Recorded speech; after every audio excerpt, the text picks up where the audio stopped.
Hallelujah, good morning. एक और शानदार दिन, विशेष दिन प्रभु ने दिया है। जी हां, हर एक दिन विशेष दिन ही तो है। हर एक दिन को प्रभु ही ने तो बनाया है ना। हो सकता है कभी कभी हमें कुछ कष्टों का सामना करना पड़े, लेकिन अगर हम प्रभु में लगातार बने रहें, हमारे दिन, हमारा समय, हमारा जीवन आशीषमय होगा। रविवार की भक्ति अगर सोमवार नजर ना आए, मतलब हमारी भक्ति ठीक नहीं। संडे को चर्च जाकर प्रभु से जो वचन सुना और आत्मिक तौर पर बलवंत होने के बाद पूरे हफ्ते भर हमें प्रभु के लिए जीना चाहिए। इसीलिए हर रोज मैं प्रभु के दिए वचन को आप तक लाता हूं कि आप प्रभु में बढ़ते जाएं। छोटी प्रार्थना। पवित्र पिता, आपका धन्यवाद प्रभु, आज दोबारा अपने वचनों के द्वारा हमसे बात करें और हमें दृढ़ करें। यीशु के नाम से प्रार्थना मांगते हैं, आमीन। प्रभु की महिमा हो। क्या आप रात को अच्छी नींद सोए? बताइए। मैंने पूछा, क्या आप रात को अच्छी नींद सोते हैं?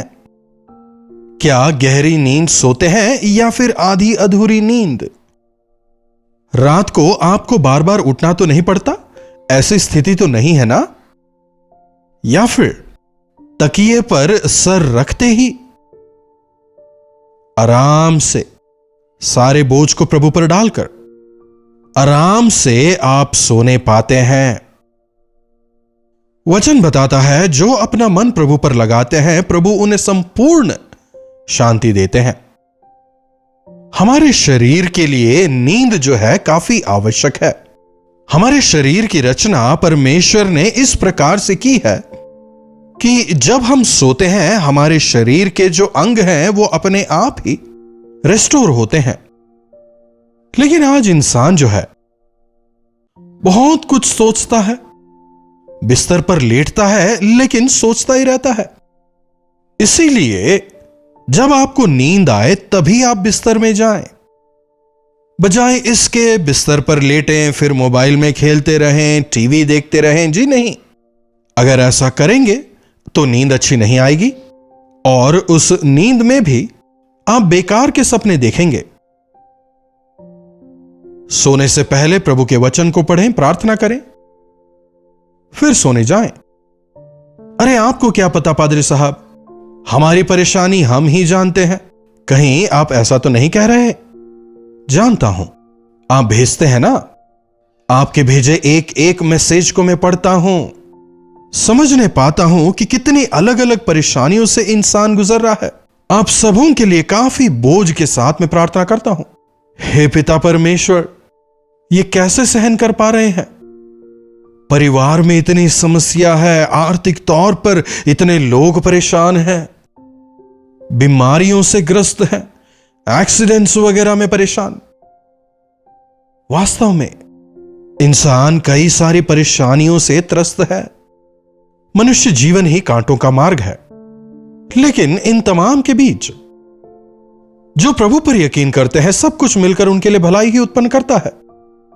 हमारी बुराई को भी प्रभु भलाई में बदल सकते हैं अगर हम में ऐसा विश्वास ना हो। अपनी चिंताओं के विषय हम यूं ही सोचकर अगर बैठे रहें, हल कुछ भी नहीं निकलेगा। क्या वे खत्म होंगे? एक व्यक्ति खाट पर सो रहा था, बहुत अधिक ठंड थी। अरे बहुत ठंड लग रही है, बहुत ठंड लग रही है कहकर बिस्तर पर ही लेटा हुआ है।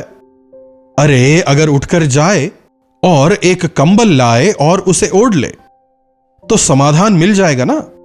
ठंड है कहकर प्रिकॉशन लेने के बजाय, जाकर कंबल लाने के बजाय ठंड है कहकर बैठे रहने से क्या उस ठंड का समाधान निकलेगा? इसी प्रकार जब समस्याएं सामने आती हैं तो उठकर प्रार्थना करें, हल मिलेगा। जी हां, मैं जानता हूं, क्योंकि मेरे जीवन में भी कई सारी समस्याएं हैं। आत्माओं के बोझ की वजह से कई बार रात को मुझे नींद नहीं आती। बच्चों के मन फिराने के लिए, कलीसिया के विश्वासियों के लिए, उनकी जरूरतों के लिए, व्यक्तिगत जरूरतों के लिए प्रभु के सानिध्य में कई रात मैंने रो रो कर गुजारी हैं, अकेलेपन का अनुभव किया है। ऐसे बहुत से दिन थे, लेकिन मेरे प्रभु ने मुझे तसल्ली दी, मुझे छूकर मेरी चिंताओं को उन्होंने दूर किया, उन्होंने मुझे गले लगाया। इसीलिए आज मैं आपको यह गवाही देने पा रहा हूं। दाऊद के जीवन में अगर हम देखें, भजन संहिता 102 में वो एक बात कह रहा है। 7वीं आयत, भजन 102:7, मैं पड़ा पड़ा जागता रहता हूं और गोरैये के समान हो गया हूं जो छत पर अकेला बैठता है। रात को छत पर अकेले बैठने वाले गोरैये के समान मैं हो गया हूं। गोरैया या चिड़िया, चिड़िया कितनी छोटी होती है ना। उनके पास हमारे तरह कंक्रीट घर नहीं होते, वे घोंसले बनाकर उसमें रहते हैं। अगर तूफान आए, जोर से बारिश आए, कई बार पेड़ पर बना उनका घोंसला टूट जाता है। अगर उस घोंसले में अंडे हों या बच्चे हों, वो भी बिखर जाते हैं। कई बार वह जो चिड़िया अपने संगी को खो देता है। यहां दाऊद इस चिड़िया के साथ में तुलना करते हुए अपनी परिस्थिति कह रहा है। मैं अकेला हो गया हूं, मेरे प्रियों ने मुझे छोड़ दिया है। जो लोग मेरे अपने थे, जिन्हें मेरी मदद करनी चाहिए थी, आज मेरे विरोध में खड़े हैं। मेरा कोई सहारा नहीं रहा, मैं पूरी तरह अकेला हो गया हूं। कई बार तो दाऊद को गुफाओं में छुप के रहना पड़ा था ना। जिस प्रकार एक चिड़िया उड़कर आती है पर उसका घोंसला गायब हो जाता है, बच्चे नहीं हैं, अंडे नहीं हैं, साथी भी नहीं है, तब वो चिड़िया छत पर अकेला बैठकर या फिर अकेली बैठकर बस इधर उधर देखते रहते हैं। क्या आपने चिड़िया को देखा है? पहले चिड़ियाएं घरों के आसपास होती थीं। दाने डालो तो दाने को खाने के लिए वे आया करती थीं। लेकिन अब देखिए, शहरीकरण की वजह से चिड़ियाएं गायब हो गई हैं। चिड़ियाओं को, गोरैयों को ढूंढना काफी मुश्किल हो गया है, क्योंकि वे प्रभु के तैयार किए गए स्थान में चले गए हैं। चिड़िया को भूखे रहना नहीं पड़ता। वचन बताता है कि परमेश्वर, जो कि आकाश के पक्षियों को खिलाते हैं, राशन की दुकान में नहीं जाना, परमेश्वर उन्हें खिलाते हैं। तो क्या वे अपने बच्चों को नहीं खिलाएंगे? उस छोटे से पंछी से भी परमेश्वर प्रेम करते हैं। वो चिड़िया किसी की भी कोई बुराई नहीं करती। अपने आप को डिफेंड करने के लिए भी उसके पास कोई वेपन नहीं है, बड़े नाखून नहीं है, बड़ी चोंच नहीं है कि नहीं? वो कितनी निसहाय स्थिति में है, लेकिन परमेश्वर की दृष्टि उन पर है। कई बार हमें लगता है मेरा कोई नहीं है, मां बाप नहीं रहे। कई लोग ऐसा कहते हैं, मेरे पिता बचपन में ही गुजर गए थे, मेरी मां ने मुझे पाला, डिग्री तक उन्होंने ही पढ़ाया। मां के प्रति कितना धन्यवादी होना चाहिए ना। कितने लोग आज अपने साथी की मृत्यु के बाद दूसरा विवाह नहीं करते, बच्चों का पालन पोषण करते हैं। अगर ऐसे समय में वो मां या वो बाप अगर बीमार हो जाए तो सोचिए उस बच्चे का क्या होगा। जो रहा सहा सहारा था वो अब बिस्तर पर है। अब वो बच्चा कहीं भी नहीं जा सकता, मदद करने वाला कोई नहीं है। निराश हो जाते हैं। परमेश्वर आप ही से बात कर रहे हैं, मैं हूं। घोंसला टूट गया हो, शायद साथ वालों ने छोड़ दिया हो, लेकिन मैं हूं। भजन संहिता 84 में अगर देखें 3री आयत, आपकी वेदियों में गोरैये ने अपना बसेरा बना लिया है। कहां जाना चाहिए आपको? हां, आप अकेले पड़ गए हैं, कोई आपकी ओर नहीं देख रहा, कोई आपका ख्याल नहीं रखता, सबने आपको छोड़ दिया है। तो ऐसे समय में आपको कहां जाना चाहिए? परमेश्वर की वेदी के पास। गोरैयों के लिए भी वहां स्थान है। आपको लगता होगा कि आप काफी सामान्य हैं, हो सकता है शायद आपको कोई भी ना जानता होगा, लेकिन प्रभु आपको जानते हैं। बुराई को भी भलाई में बदलने की क्षमता प्रभु रखते हैं। यकीन माने, आशीष पाएंगे। मत्ती रचित सुसमाचार में प्रभु यीशु कहते हैं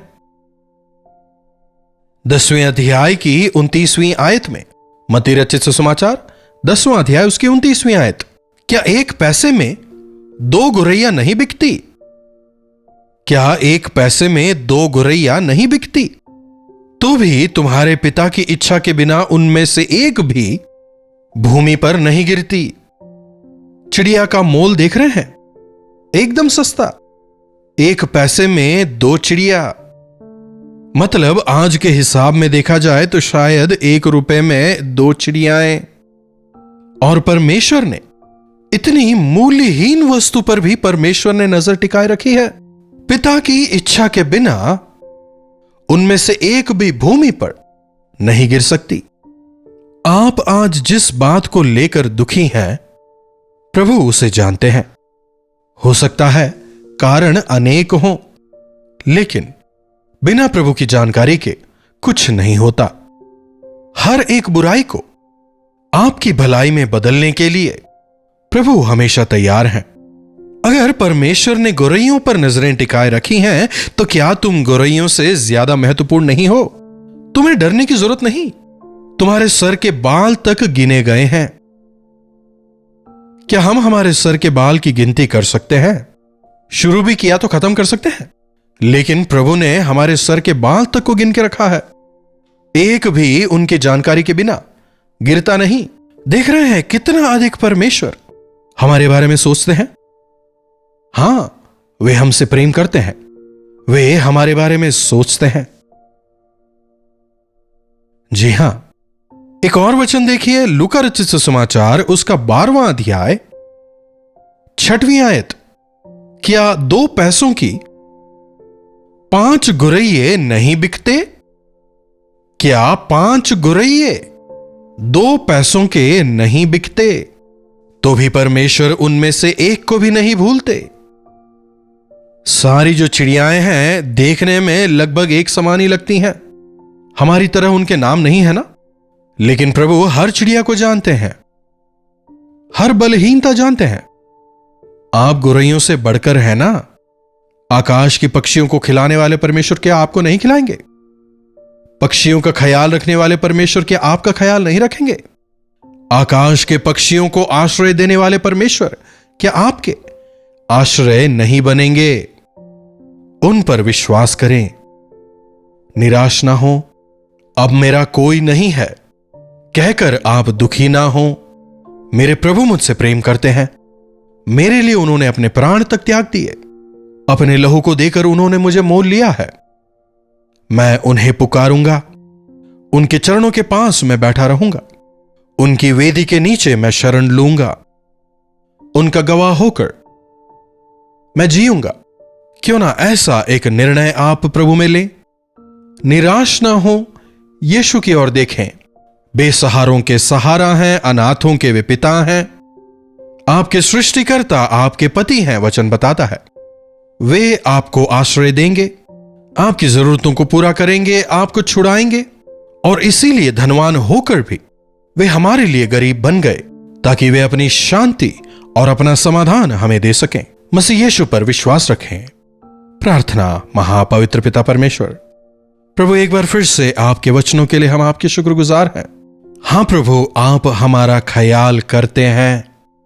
प्रभु, आपने हमें अपनी हथेलियों में खोदकर बनाया है। जो हमें छूता है, आपके आंखों की पुतलियों को छूता है, आपने कहा है। प्रभु यीशु, अपने लहू को बहाकर आपने हमें छुड़ाया है। आपने हमें मोल लिया है। अब हम आपके हैं। अब मैं अकेला नहीं हूं, मैं अनाथ नहीं हूं। मैं स्वर्ग के प्रभु का हूं। सृष्टिकर्ता परमेश्वर मेरे पिता हैं। प्रभु, आज इन वचनों को सुनने वालों में कई लोग जो अकेलेपन में जीवन बिता रहे हैं, जिनके अपनों ने उन्हें छोड़ दिया है।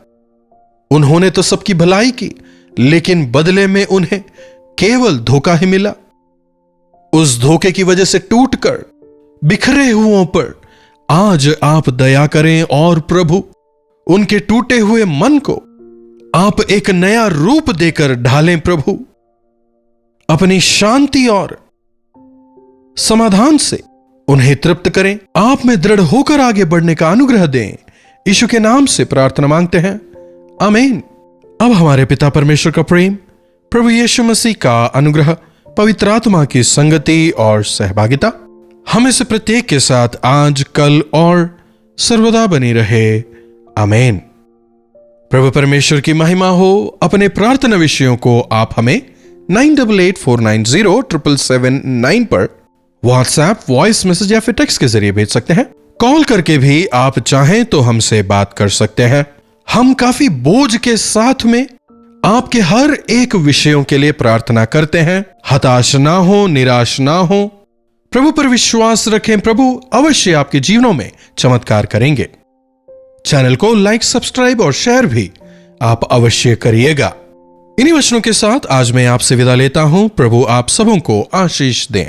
कल्वरी दर्शन, ये है प्रेम के दर्शन, यीशु प्रेम के दर्शन।